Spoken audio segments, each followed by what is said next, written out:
Halo, Assalamualaikum. Perkenalkan, nama saya Ahmad Mubaro. Saya dari PTPN 10. Saya adalah peserta PLDB 3, pendukung proses bisnis 9. Nah, hari ini saya akan mempresentasikan mengenai manajemen bisnis. Silakan di sini. Topik dalam manajemen bisnis antara lain Plantation Management, SPPM, Problem Solving, dan Decision Making. Plantation Management. Fungsi perkebunan antara lain ekonomi untuk kesejahteraan masyarakat, ekologi mengenai kelestarian lingkungan, ketiga sosial budaya tentang persatuan bangsa.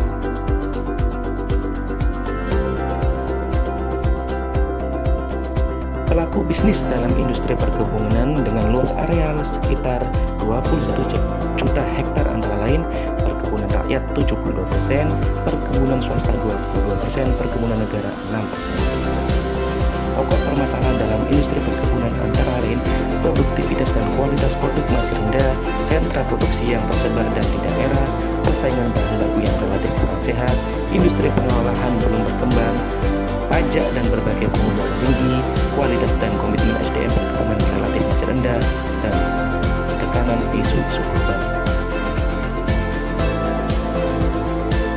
SPPM, Sistem Perencanaan Pengendalian Manajemen.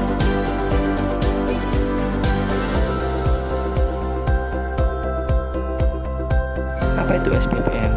SPPM adalah tool atau sistem terintegrasi antara perencanaan, proses, strategi, penganggaran, pencatatan atau akuntansi, pertanggungjawaban dalam menjalankan organisasi agar perusahaan dapat mencapai tujuan secara efektif dan efisien.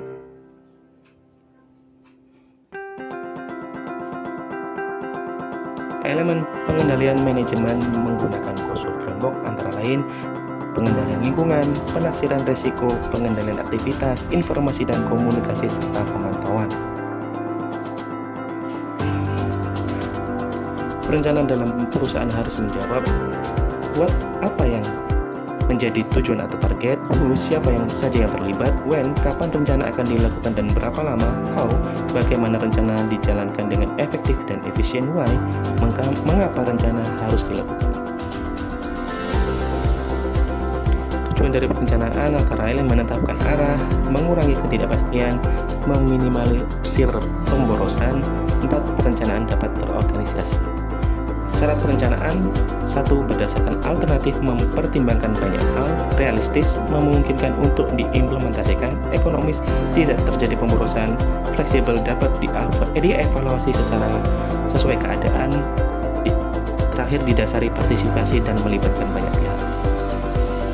Problem solving dan decision making. Apa itu pengambilan keputusan?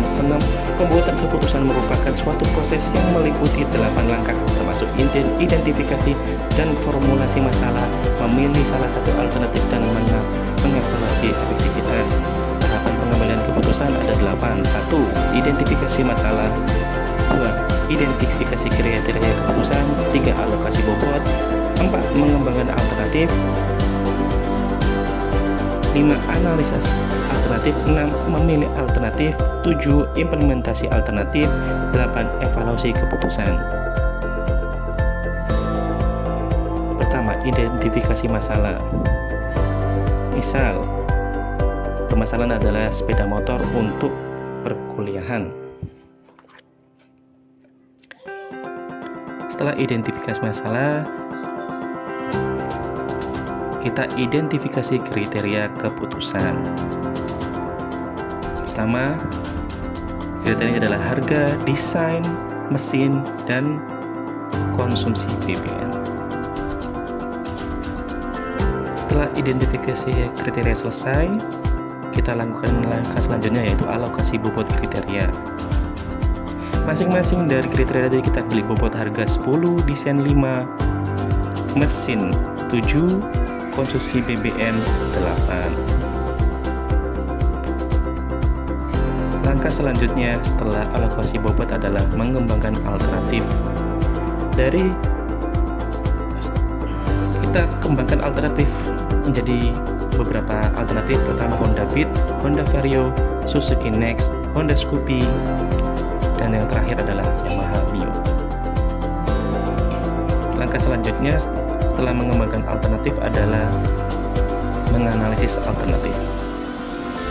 Setelah kita analisa, kita beri bobot atau kriteria tadi, kita beri nilai. Dari nilai tersebut kita kalikan dengan bobot yang telah kita berikan.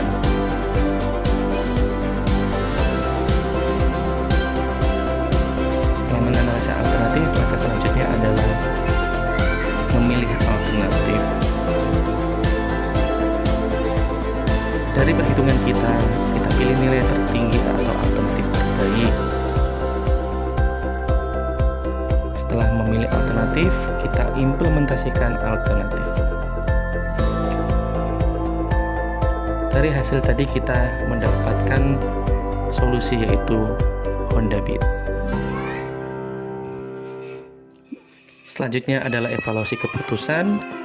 Honda Beat tadi kita evaluasi berdasarkan kriteria tadi, yaitu harga, desain, mesin, dan konsumsi BBM. Dari evaluasi tadi, kita dapatkan kesimpulan bahwa pengambilan keputusan sudah tepat dan sesuai dengan kebutuhan.